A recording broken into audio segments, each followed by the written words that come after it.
नमस्ते प्यारे बच्चों, स्वागत है आपका अपने चैनल कला वर्ग में। और आज हम पढ़ेंगे सर्वोच्च न्यायालय के क्षेत्राधिकार। अपनी पिछली वीडियो में हम आपको सर्वोच्च न्यायालय के क्षेत्राधिकारों के बारे में शॉर्ट में बता चुके हैं, संक्षिप्त में हम बता चुके हैं। और आज हम इसको विस्तृत रूप में विस्तार पूर्वक पढ़ेंगे। हमारा पहला क्षेत्राधिकार है मौलिक क्षेत्राधिकार। मौलिक क्षेत्राधिकार का अर्थ है कि कुछ मुकदमों की सुनवाई सीधे सर्वोच्च न्यायालय ही कर सकता है। ऐसे मुकदमों में पहले निचली अदालतों में सुनवाई ज़रूरी नहीं है। बेटा इस पॉइंट को आप अपनी कॉपी में नोट डाउन करिए कि मौलिक क्षेत्राधिकार का अर्थ है कि कुछ मामलों की सुनवाई सीधे सर्वोच्च न्यायालय कर सकता है। ऐसे मुकदमों में पहले निचली अदालतों में सुनवाई जरूरी नहीं है। ऊपर के चित्र में आपने देखा कि संघीय संबंधों से जुड़े मुकदमे सीधे सर्वोच्च न्यायालय में जाते हैं। सर्वोच्च न्यायालय का मौलिक क्षेत्राधिकार उसे संघीय मामलों से संबंधित सभी विवादों में एक एम्पायर या निर्णायक की भूमिका देता है।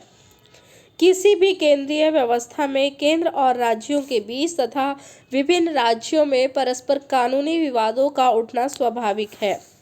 इन विवादों को हल करने की जिम्मेदारी सर्वोच्च न्यायालय की है। इसे मौलिक क्षेत्राधिकार इसलिए कहते हैं क्योंकि इन मामलों को केवल सर्वोच्च न्यायालय ही हल कर सकती है। इस पॉइंट को भी आप नोट डाउन करिए कि मौलिक क्षेत्राधिकार इसलिए कहा जाता है क्योंकि इन मामलों को केवल सर्वोच्च न्यायालय ही हल कर सकता है।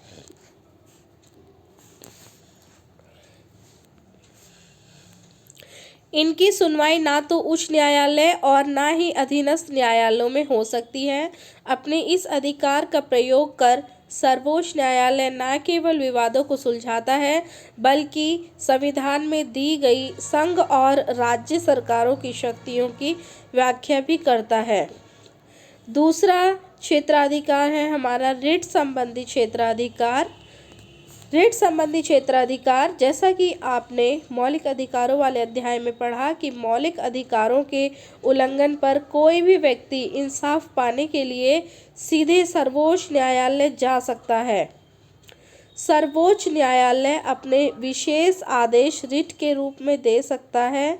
उच्च न्यायालय भी रिट जारी कर सकता है। आप एक पॉइंट नोट डाउन करिए कि सर्वोच्च व उच्च न्यायालय दोनों रिट जारी कर सकते हैं। रिट या लेख जारी कर सकते हैं। सुप्रीम कोर्ट रिट जारी करेगा। आर्टिकल 32 के तहत हम सुप्रीम कोर्ट जा सकते हैं यदि हमारे मौलिक अधिकारों का उल्लंघन हुआ है तो उसके लिए न्याय मांगने के लिए। और अगर हम हाई कोर्ट जाते हैं, उच्च न्यायालय में जाते हैं, तो अनुच्छेद 226 के तहत हाई कोर्ट रिट जारी करेगा। ये दोनों आर्टिकल आप नोट करिए अपनी कॉपी में। अनुच्छेद 226 के तहत सुप्रीम कोर्ट या सर्वोच्च न्यायालय लेख रिट जारी करता है और अनुच्छेद 226 के तहत हाई कोर्ट उच्च न्यायालय रिट जारी करता है। लेकिन जिस व्यक्ति के मौलिक अधिकारों का उल्लंघन हुआ है उसके पास विकल्प है कि वह चाहे तो उच्च न्यायालय या सीधे सर्वोच्च न्यायालय भी जा सकता है। आप इस पॉइंट को भी नोट करिए। जिस व्यक्ति के मौलिक अधिकारों का उल्लंघन हुआ है उसके पास विकल्प है कि वह सर्वोच्च या उच्च न्यायालय कहीं पर भी जा सकता है। वह सीधे सर्वोच्च न्यायालय भी जा सकता है। इन रिटों के माध्यम से न्यायालय कार्यपालिका को कुछ करने या ना करने का आदेश दे सकती है। तीसरा क्षेत्राधिकार है अपीलीय क्षेत्राधिकार। सर्वोच्च न्यायालय अपील या उच्चतम न्यायालय है। कोई भी व्यक्ति उच्च न्यायालय के निर्णय के विरुद्ध सर्वोच्च न्यायालय में अपील कर सकता है, लेकिन उच्च न्यायालय को यह प्रमाण पत्र देना पड़ता है कि वह मुकदमा सर्वोच्च न्यायालय में अपील करने लायक है, अर्थात उसमें संविधान या कानून की व्याख्या करने जैसा कोई गंभीर मामला उलझा है।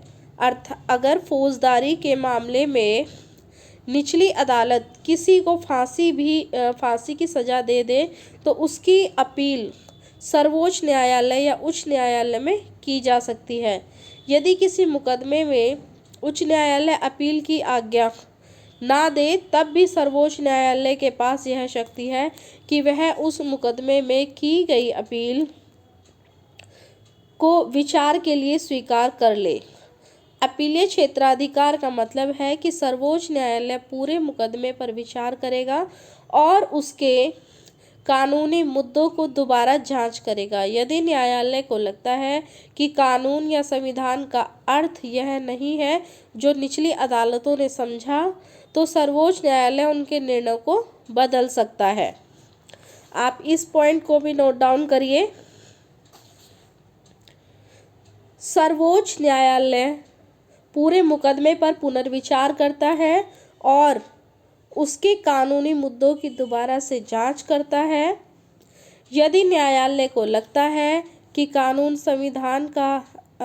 या संविधान का अर्थ वह नहीं है जो निचली अदालतों ने समझा, तो उच्च न्यायालय उनके निर्णय को बदल सकता है तथा उसके साथ इन प्रावधानों की नई व्याख्या भी दे सकता है। इसको पूरे पॉइंट को आपको नोट डाउन करना है। उच्च न्यायालय को भी अपने नीचे की अदालतों के निर्णय के विरुद्ध अपीलीय क्षेत्राधिकार प्राप्त है। नेक्स्ट है सलाह संबंधी क्षेत्राधिकार। इसको सलाहकारी क्षेत्राधिकार भी कहते हैं। मौलिक और अपीलीय क्षेत्राधिकार के अतिरिक्त सर्वोच्च न्यायालय का परामर्श संबंधी क्षेत्राधिकार भी है। इसके अनुसार भारत का राष्ट्रपति लोकहित या संविधान की व्याख्या से संबंधित किसी विषय को सर्वोच्च न्यायालय के पास परामर्श के लिए भेज सकता है, लेकिन ना तो सर्वोच्च न्यायालय ऐसे किसी विषय पर सलाह देने के लिए बाध्य है और ना ही राष्ट्रपति न्यायालय की सलाह मानने के लिए बाध्य है। ये पॉइंट आप बेटा नोट करिए अपनी कॉपी में। भारत का राष्ट्रपति लोकहित या संविधान की व्याख्या से संबंधित किसी विषय को सर्वोच्च न्यायालय के पास परामर्श के लिए भेज सकता है, लेकिन ना तो सर्वोच्च न्यायालय ऐसे किसी विषय पर सलाह देने के लिए बाध्य है और ना ही राष्ट्रपति न्यायालय की सलाह मानने के लिए बाध्य है। फिर सर्वोच्च न्यायालय के परामर्श देने की शक्ति की क्या उपयोगिता है? इसकी दो मुख्य उपयोगिताएं हैं। ये दोनों उपयोगिताएं आपको नोट करनी है। सर्वोच्च हेडिंग बनाइए, सर्वोच्च न्यायालय के परामर्श देने की शक्ति की दो मुख्य उपयोगिताएं। पहली है, इससे सरकार को छूट मिल जाती है कि वह किसी महत्वपूर्ण फैसले पर कार्रवाई करने से पहले वह अदालत की कानूनी राय जान ले। इसके बाद से कानूनी विवाद से बचा जा सकता है।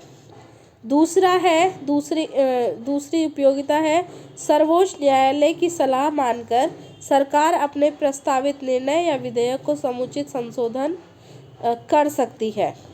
ये दोनों पॉइंट आपको नोट करने हैं।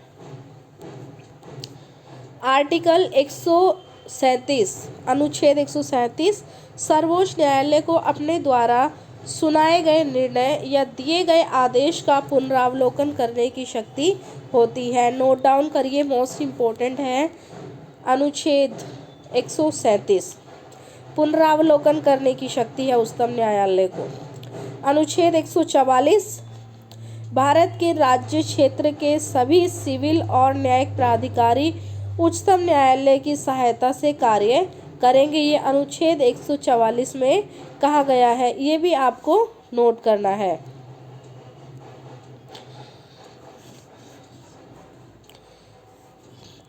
पिछले पृष्ठ पर दिए गए अनुच्छेदों को पढ़ें, मैंने आपको पढ़ा दिया है। यह अनुच्छेद हमें भारत के संविधान की एकीकृत प्रकृति और सर्वोच्च न्यायालय की शक्तियों को समझने में मदद करते हैं। सर्वोच्च न्यायालय के फैसले भारतीय भूभाग के अन्य सभी न्यायालयों पर बाध्यकारी है। उसके द्वारा दिए गए निर्णय संपूर्ण देश में लागू होते हैं। सर्वोच्च न्यायालय स्वयं अपने निर्णयों से बाध्य नहीं है और कभी भी उसकी समीक्षा कर सकता है।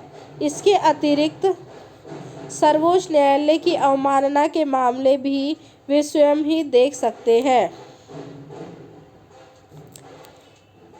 नेक्स्ट है हमारा जो नेक्स्ट पॉइंट है, चलो ये है कहाँ पहुँचे क्या समझे। ये दो सूचियों को सुमेलित करना है। बिहार और भारत सरकार के मध्य विवाद की सुनवाई। देखो ये क्षेत्राधिकार से रिलेटेड ही है। अब मैंने आपको बताया था कि दो से अधिक राज्यों के बीच में, ये केंद्र या संघ के बीच में यदि विवाद होता है तो उसका हल कौन करेगा, और ये कौन से क्षेत्राधिकार के अंतर्गत आएगा, मैंने आपको बताया था, विचार करिए।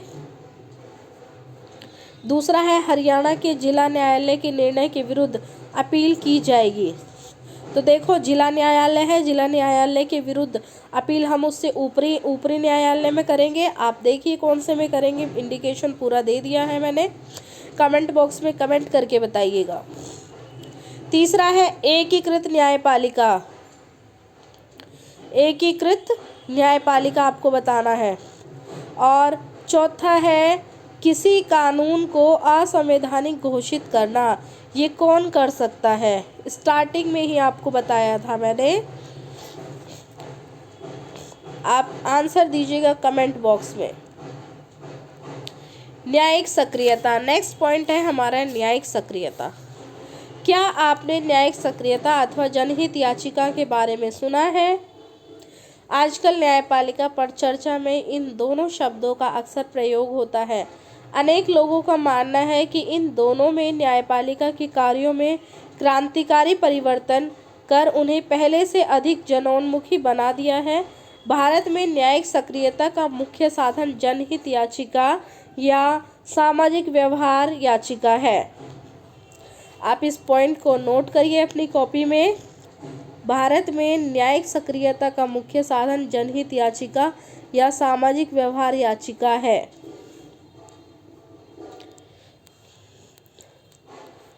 ये हमारा कार्टून दिया है, डाक हड़ताल, कोर्ट ने हस्तक्षेप किया, ऑर्डर। चलिए,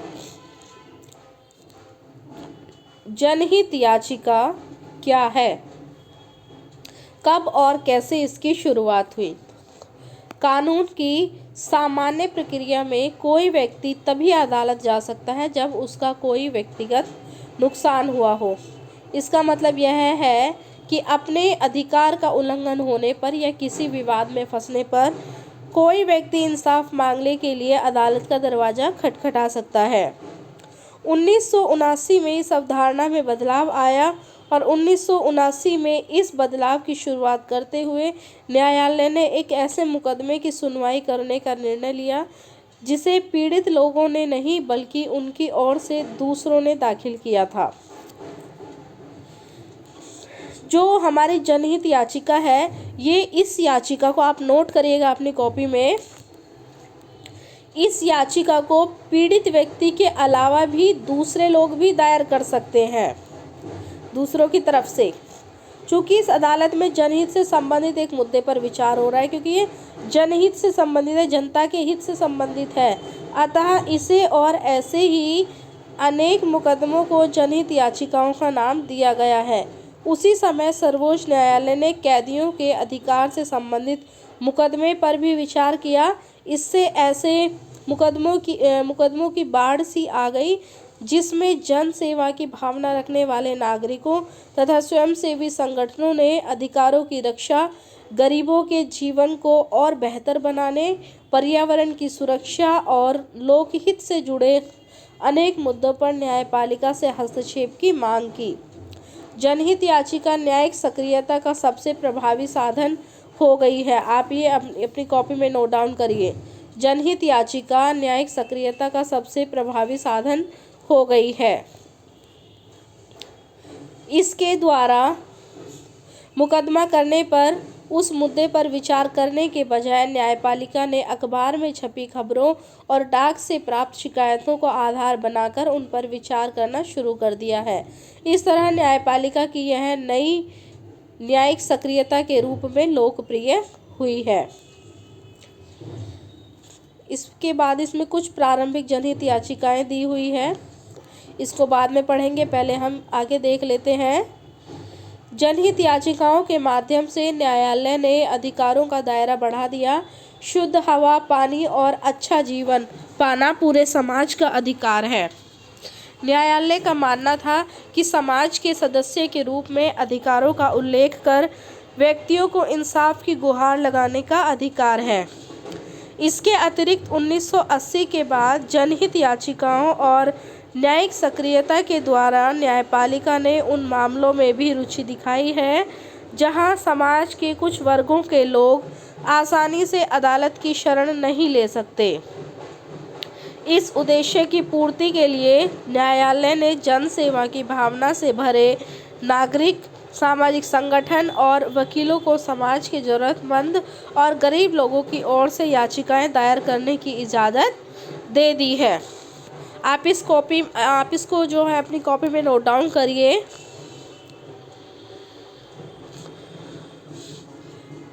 समाज के कुछ वर्गों के लोग आसानी से अदालत की शरण में नहीं जा सकते हैं, तो इस उद्देश्य की पूर्ति के लिए न्यायालय ने जनसेवा की भावना से भरे नागरिक, सामाजिक संगठन और वकीलों को समाज का ज़रूरतमंद और गरीब लोगों की ओर से याचिकाएं दायर करने की इजाज़त दे दी है। आप इसको अपनी कॉपी में नोट करिए, इम्पोर्टेंट पॉइंट है।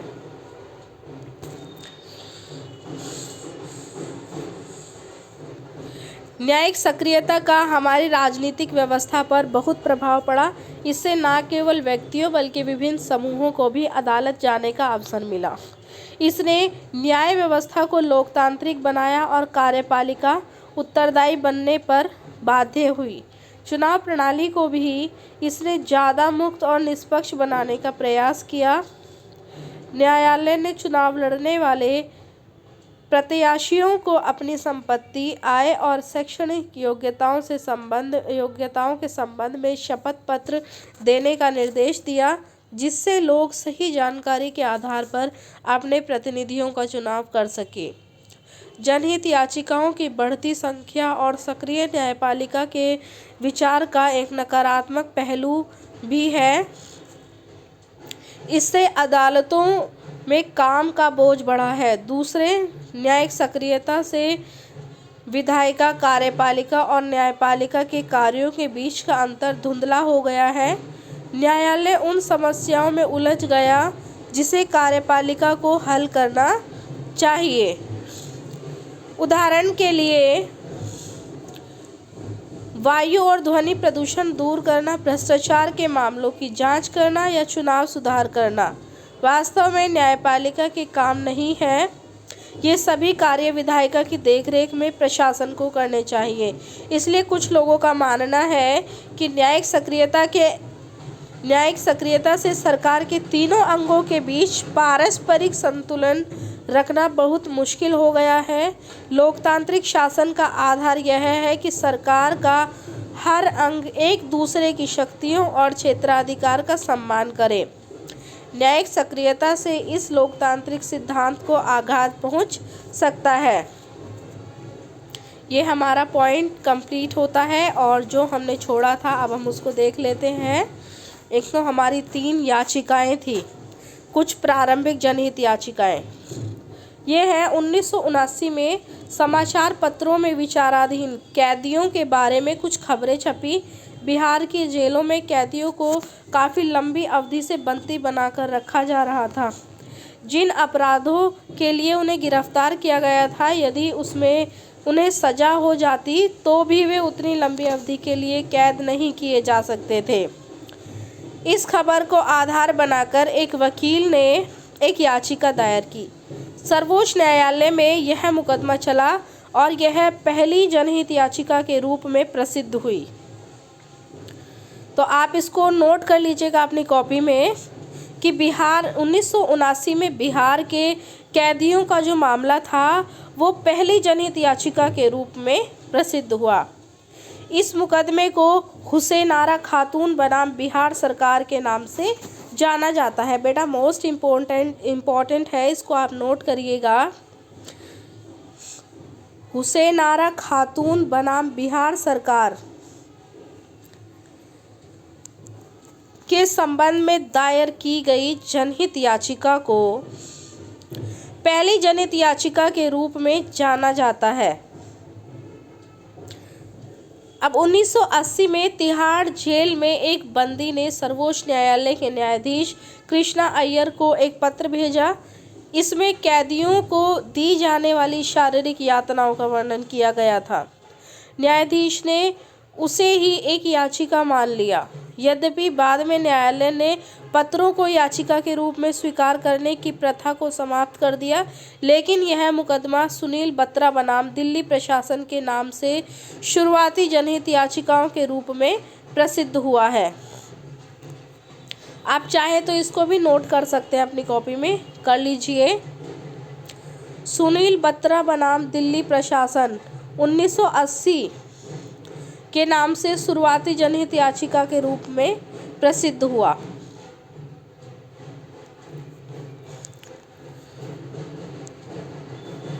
चलिए अगला बॉक्स भी देख लेते हैं। यह बात जरूर याद रहे कि गरीबों की समस्याएं ऐसे लोगों की समस्याओं से गुणात्मक रूप से अलग है जिन पर अब तक अदालत का ध्यान रहा है। गरीबों के प्रति इंसाफ का अलग नज़रिया अपनाने की ज़रूरत है। यदि हम गरीबों के मामले में आंख मूंदकर इंसाफ की कोई प्रतिकूल प्रक्रिया अपनाते हैं तो वे कभी भी अपने मौलिक अधिकारों का इस्तेमाल नहीं कर सकेंगे। ये न्यायमूर्ति भगवती ने कहा था। बंधुआ मुक्ति मोर्चा बनाम भारत सरकार 1984 के संबंध में। अब यह है खुद करे खुद सीखे। जनहित याचिका के माध्यम से दायर कम से कम एक मुकदमे का ब्यौरा जुटाए और पता करें कि किस प्रकार उस मामले में जनता के हित की रक्षा हुई है। बेटा आप इसको ऑनलाइन देख सकते हैं, क्योंकि देखो कोविड का टाइम चल रहा है तो हम कहीं नहीं जा सकते हैं। ऐसे माहौल में आप लोग नेट पे सर्च करके इसको देखिएगा। अब है अगला पॉइंट, आप एक न्यायाधीश हैं। ये भी हमारा बॉक्स रह गया था एक। नागरिकों का एक समूह जनहित याचिका के माध्यम से न्यायालय जाकर प्रार्थना करता है कि वह शहर की नगरपालिका के अधिकारियों को झुग्गी झोपड़ियां हटाने और शहर को सुंदर बनाने का काम करने के आदेश दे, ताकि शहर में पूंजी निवेश करने वालों को आकर्षित किया जा सके। उनका तर्क है कि ऐसा करना जनहित में है। झुग्गी झोपड़ी में रहने वालों का पक्ष है कि ऐसा करने पर उनके जीवन के अधिकार का हनन होगा। उनका तर्क है कि जनहित के लिए साफ सुथरे शहर के अधिकार से ज़्यादा जीवन का अधिकार महत्वपूर्ण है। कल्पना करें कि आप एक न्यायाधीश हैं और आप एक निर्णय लिखें और तय करें कि इस जनहित याचिका में जनहित का मुद्दा है या नहीं है। आप बताइएगा बेटा हमको, इसमें कमेंट बॉक्स में कमेंट करके बताइएगा। नहीं तो इसका आंसर लिख के आप अपनी कॉपी में हमें फ़ोटो भेज दीजिएगा। नेक्स्ट पॉइंट है न्यायपालिका और अधिकार। हम पहले ही देख चुके हैं कि न्यायपालिका को व्यक्ति के अधिकारों की रक्षा करने का दायित्व सौंपा गया है। संविधान ऐसी दो विधियों का वर्णन करता है जिससे सर्वोच्च न्यायालय अधिकारों की रक्षा कर सके। पहला, यह अनेक रिट जैसे बंदी प्रत्यक्षीकरण याचिका, परमादेश आदि जारी करके मौलिक अधिकारों को फिर से स्थापित कर सकता है। अनुच्छेद 32 के तहत, ये मैंने आपको बताया था, उच्च न्यायालय को भी ऐसे रिट जारी करने की शक्ति है अनुच्छेद 226 के तहत। दूसरा, सर्वोच्च न्यायालय किसी कानून को गैर संवैधानिक घोषित कर उसे लागू होने से रोक सकता है अनुच्छेद 13 से। नोट करिए बेटा अपनी कॉपी में इस पॉइंट को। सर्वोच्च न्यायालय किसी कानून को गैर संवैधानिक घोषित कर उसे लागू होने से रोक सकता है, यह अनुच्छेद 13 में कहा गया है।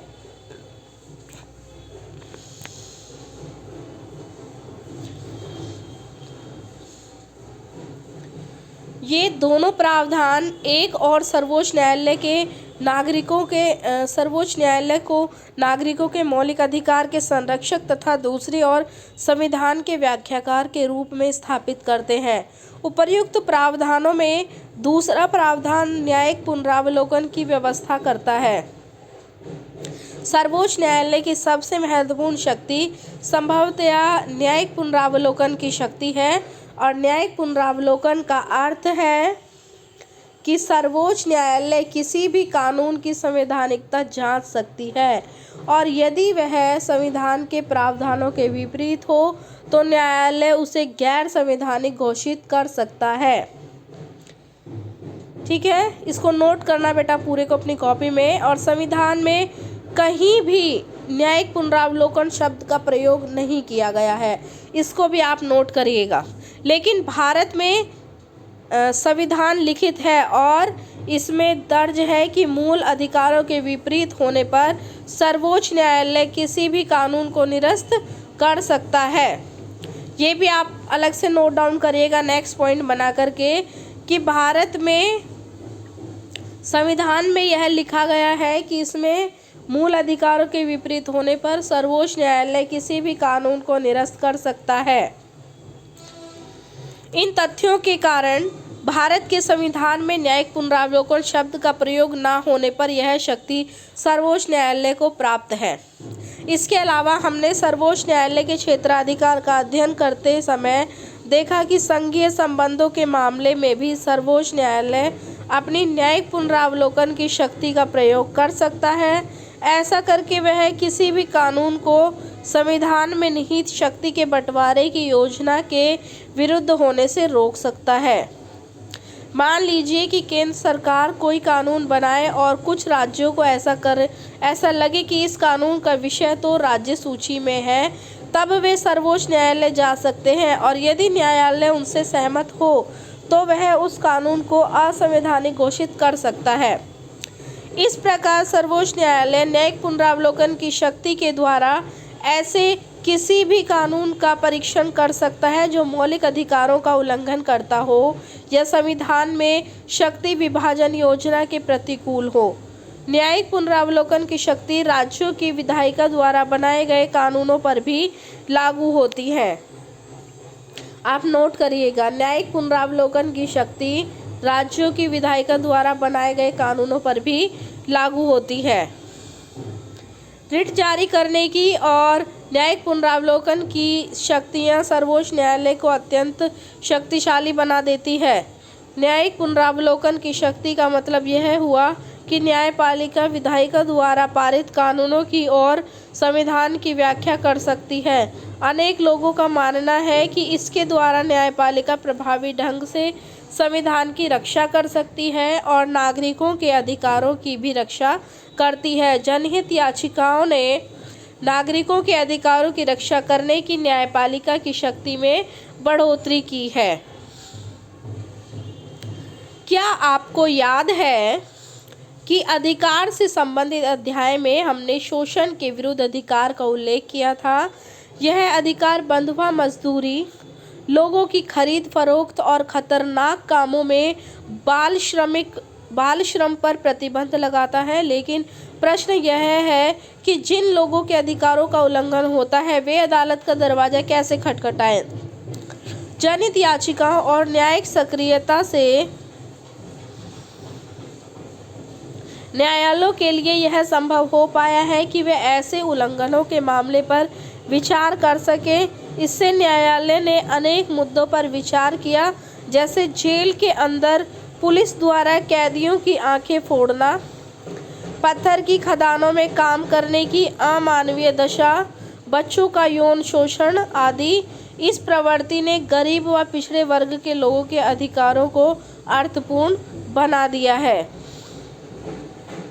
चलिए, एक बॉक्स हमारा रह गया था, उसको पढ़ लेते हैं। क्या आप जानते हैं कि और भी अनेक देशों में जनहित याचिकाएं धीरे धीरे लोकप्रिय हो रही है? जनहित याचिका क्या होती है? वह याचिका जो जनता के हित में होती है उसको हम जनहित याचिका कहते हैं। अब इसमें यदि किसी व्यक्ति के साथ या कुछ व्यक्तियों के समूह के साथ या किसी वर्ग के साथ कुछ गलत हो रहा है तो उसकी तरफ से कोई भी व्यक्ति या वह स्वयं याचिका अदालत में दायर कर सकता है। अगर वो जनता से संबंधित पाई जाती है तो जनहित याचिका कहलाती है।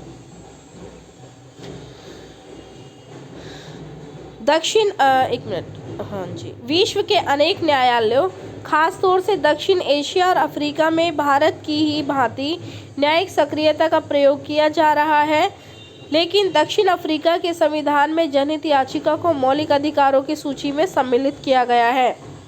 आप इसको नोट करिए, दक्षिण अफ्रीका के संविधान में जनहित याचिका को मौलिक अधिकारों की सूची में सम्मिलित किया गया है। इस प्रकार दक्षिण अफ्रीका में उन नागरिकों का यह मौलिक अधिकार है कि वह संवैधानिक न्यायालय के सामने व्यक्तियों के अधिकारों के उल्लंघन का मामला उठा सके। कहाँ पहुँचे और क्या समझे? न्यायालय न्यायिक पुनरावलोकन की शक्ति का प्रयोग कब करता है और न्यायिक पुनरावलोकन और रिट में क्या अंतर है? देखो, न्यायिक पुनरावलोकन क्या होता है कि न्यायालय ने जो है, विधायिका ने कोई कानून बना दिया है और न्यायपालिका के पास वो आया है और उसकी जांच हो रही है। पुनरावलोकन मतलब दोबारा से जांच होना। और यदि गैर संवैधानिक पाया जाता है, असंवैधानिक पाया जाता है तो न्यायपालिका उसको रद्द कर देती है। अब न्यायिक पुनरावलोकन क्या होता है? किसी भी कानून का जब दोबारा से देखा जाता है, उसकी जांच पड़ताल की जाती है कि वह गलत तो नहीं है, जनता के खिलाफ तो नहीं है, और सबसे इम्पोर्टेंट कि कहीं संविधान के खिलाफ तो नहीं, अकॉर्डिंग टू कॉन्स्टिट्यूशन बना है या नहीं बना है। और रिट में क्या अंतर है? देखो, रिट होती है कि यदि किसी व्यक्ति के मौलिक अधिकार का उल्लंघन होता है तो वह अनुच्छेद 32 या 226 का प्रयोग करके अपने मौलिक अधिकारों की मांग सर्वोच्च न्यायालय या उच्च न्यायालय में कहीं पर भी जाकर के कर सकता है। तो ये हुई हमारी न्यायिक पुनरावलोकन और रिट में अंतर। और न्यायिक पुनरावलोकन कब किया जाता है ये भी मैंने आपको बता दिया है। अगला पॉइंट है न्यायपालिका और संसद। न्यायपालिका ने सरकार के मुद्दे पर तो सक्रियता दिखाई ही है, लेकिन व्यवहार बर्ताव से संविधान को ठेंगा दिखाने की प्रवृत्ति पर भी अंकुश लगाया है। इसी कारण जो विषय पहले न्यायिक पुनरावलोकन के दायरे में नहीं थे, उन्हें भी अब इस दायरे में ले लिया गया है। जैसे राष्ट्रपति और उपराष्ट्रपति की शक्तियाँ, इसको भी आप नोट डाउन कर लीजिए कि न्यायिक पुनरावलोकन के दायरे में अब राष्ट्रपति और उपराष्ट्रपति की शक्तियों को भी ले लिया गया है। ये पहले इसके अंतर्गत नहीं आते थे। नेक्स्ट पॉइंट हम इसमें आगे पढ़ते हैं।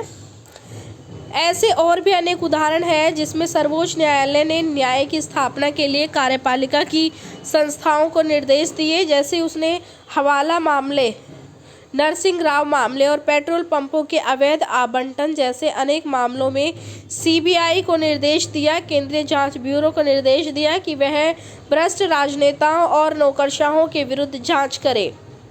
आपने इनमें से कुछ के बारे में सुना होगा। इनमें से कई उदाहरण न्यायिक सक्रियता के परिणाम हैं।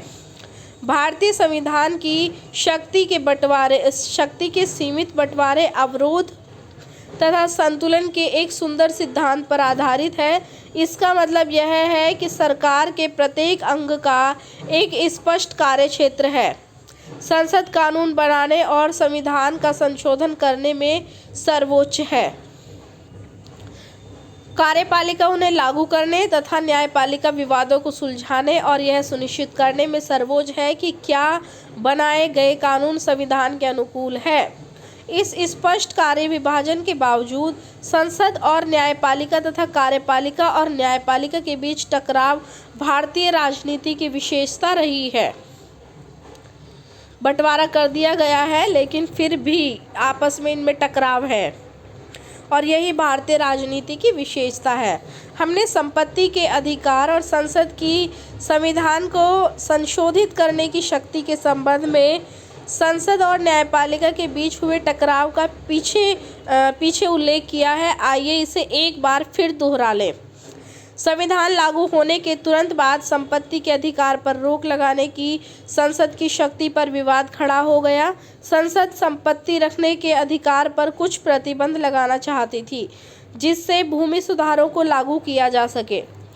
न्यायालय ने निर्णय दिया कि संसद मौलिक अधिकारों को सीमित नहीं कर सकती। संसद ने तब संविधान को संशोधित करने का प्रयास किया, लेकिन न्यायालय ने कहा कि संविधान के संशोधन के द्वारा भी मौलिक अधिकारों को सीमित नहीं किया जा सकता। संसद और न्यायपालिका के बीच विवाद के केंद्र में निम्नलिखित मुद्दे थे। एक तो निजी संपत्ति के अधिकार का दायरा क्या है, मौलिक अधिकारों को सीमित, प्रतिबंधित और समाप्त करने की संसद की शक्ति का दायरा क्या है, संसद द्वारा संविधान संशोधन करने की शक्ति का दायरा क्या है, क्या संसद नीति निर्देशक तत्वों को लागू करने के लिए ऐसे कानून बना सकती है जो मौलिक अधिकारों को प्रतिबंधित करें। 1967 से 1973 के बीच यह विवाद काफ़ी गहरा गया। भूमि सुधार कानूनों के अतिरिक्त निवारक नज़रबंदी कानून, नौकरियों में आरक्षण संबंधी कानून, सार्वजनिक उद्देश्य के लिए निजी संपत्ति के अधिग्रहण संबंधी नियम और अधिग्रहित निजी संपत्ति के मुआवजे संबंधी कानून आदि ऐसे कुछ उदाहरण हैं जिन पर विधायिका और न्यायपालिका के बीच विवाद हुए। 1973 में सर्वोच्च न्यायालय ने एक निर्णय दिया जो संसद और न्यायपालिका के संबंधों के नियमन में बहुत ही महत्वपूर्ण हो गया। यह केशवानंद भारती मुकदमे के रूप में प्रसिद्ध है। इस मुकदमे में न्यायालय ने यह निर्णय दिया कि संविधान का एक मूल ढांचा है और संसद सहित कोई भी उस मूल ढांचे से छेड़छाड़ नहीं कर सकता है। संविधान संशोधन द्वारा भी इस मूल ढांचे को नहीं बदला जा सकता। न्यायालय ने दो और काम किए। अच्छा बेटा, इसको नोट करो पहले। केशवानंद भारती मुकदमे में न्यायालय ने निर्णय दिया कि संविधान का एक मूल ढांचा है और संसद सहित कोई भी उस मूल ढांचे के साथ छेड़छाड़ नहीं कर सकता और संविधान में भी इस मूल ढांचे को नहीं, संविधान संशोधन के द्वारा भी इस मूल ढांचे को नहीं बदला जा सकता। नोट करिएगा इसको। न्यायालय ने दो और काम किए हैं। संपत्ति के अधिकार के विवादास्पद मुद्दे के बारे में न्यायालय ने कहा कि यह मूल ढांचे का हिस्सा नहीं है और इसलिए उस पर समुचित प्रतिबंध लगाया जा सकता है।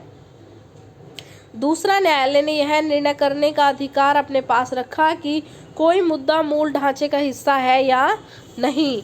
यह निर्णय न्यायपालिका द्वारा संविधान की व्याख्या करने की शक्ति का सर्वोत्तम उदाहरण है। इसको आप नोट करिएगा, इसको भी। दूसरा न्यायालय ने यह निर्णय करने का अधिकार अपने पास रखा कि कोई मुद्दा मूल ढांचे का हिस्सा है या नहीं। यह निर्णय न्यायपालिका द्वारा संविधान की व्याख्या करने की शक्ति का सर्वोत्तम उदाहरण है। आप इसको नोट करिएगा। इस निर्णय ने विधायिका और न्यायपालिका के बीच विवादों की प्रकृति ही बदल दी। जैसा कि हम पहले पढ़ चुके हैं, संपत्ति के अधिकार को मौलिक अधिकारों की सूची से 1979 में हटा दिया गया और इससे शासन के इन दो अंगों के बीच संबंधों की प्रकृति बदल गई। आप इसको नोट करिए अपनी कॉपी में। संपत्ति के मौलिक अधिकार को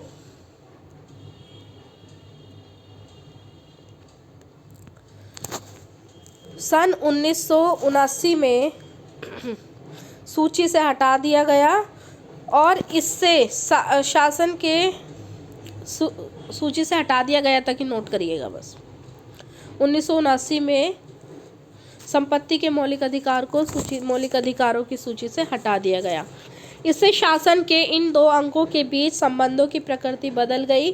फिर भी इन दोनों के बीच विवाद के कुछ बिंदु बचे हैं, जैसे क्या न्यायपालिका विधायिका की कार्यवाही का नियमन और उसमें हस्तक्षेप कर उसे नियंत्रित कर सकती है। संसदीय व्यवस्था में संसद को अपना संचालन खुद करने तथा अपने सदस्यों का व्यवहार नियंत्रित करने की शक्ति है। संसदीय व्यवस्था में विधायिका को विशेषाधिकार के हनन का दोषी पाए जाने पर अपने सदस्य को दंडित करने का अधिकार है। आप इसको भी नोट करिएगा। संसदीय व्यवस्था में विधायिका को विशेषाधिकार के हनन का दोषी पाए जाने पर अपने सदस्यों को दंडित करने का अधिकार है।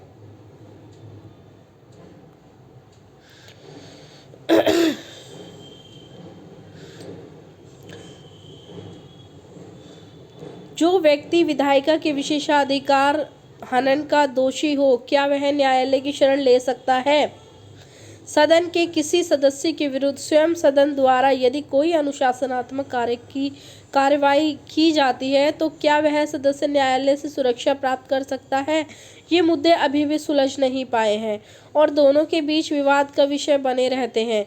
इसी प्रकार संविधान यह व्यवस्था करता है कि न्यायाधीशों के आचरण पर संसद में चर्चा नहीं हो सकती, लेकिन अनेक अवसरों पर संसद और राज्यों की विधानसभाओं में न्यायपालिका के आचरण पर उंगली उठाई गई। इसी प्रकार न्यायपालिका ने भी अनेक अवसरों पर विधायिका की आलोचना की है और उन्हें उनके विधायी कार्यों के संबंध में निर्देश दिए हैं।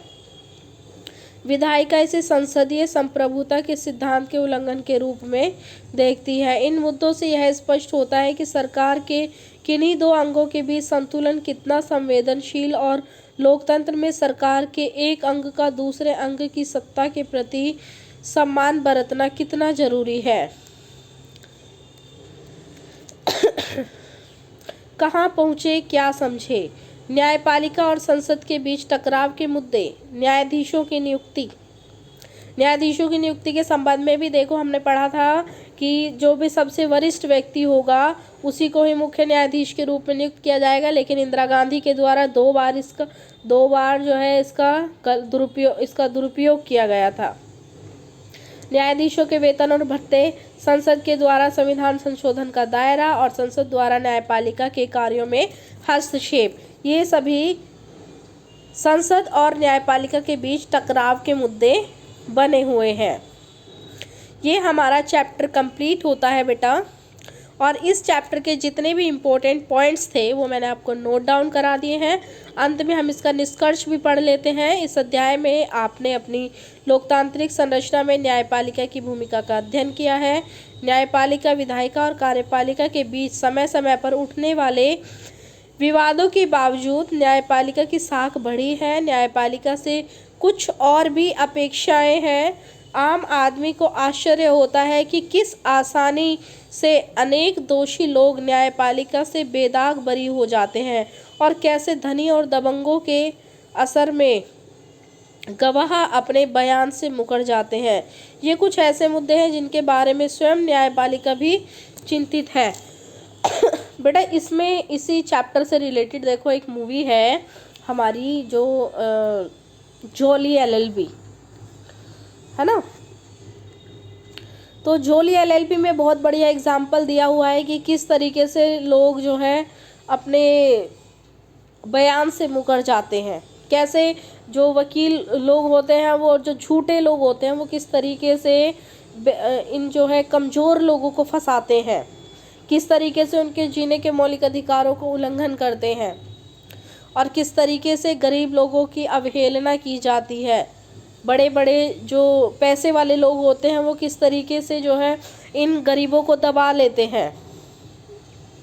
इस अध्याय में आपने देखा कि भारत में न्यायपालिका बहुत शक्तिशाली संस्था है। इस शक्ति ने बड़े आश्चर्य और बहुत सी आशाओं को जन्म दिया है। भारतीय न्यायपालिका अपनी स्वतंत्रता के लिए भी जानी जाती है, अनेक निर्णयों के माध्यम से न्यायपालिका ने संविधान की नई व्याख्याएं दी हैं, नागरिकों के अधिकारों की रक्षा की। जैसा कि हमने इस अध्याय में देखा, लोकतंत्र वास्तव में विधायिका और न्यायपालिका के बीच एक अत्यंत संवेदनशील संतुलन पर आधारित है और इन दोनों को संविधान की सीमाओं के अंदर ही रहकर कार्य करना पड़ता है। ये बेटा हमारा चैप्टर कंप्लीट हो जाता है और अपनी नेक्स्ट वीडियो में हम नेक्स्ट चैप्टर लेकर के आएंगे। आपका बहुत बहुत धन्यवाद। अपने इस चैनल को देखते रहिए, लाइक शेयर एंड सब्सक्राइब करते रहिए। थैंक यू प्यारे बच्चों। और अगर आपको कोई प्रॉब्लम हो तो आप हमें कमेंट बॉक्स में कमेंट करिए। कोई पॉइंट समझ में ना आए या कोई किसी और तरीके की आप वीडियो चाहते हैं। थैंक यू प्यारे बच्चों।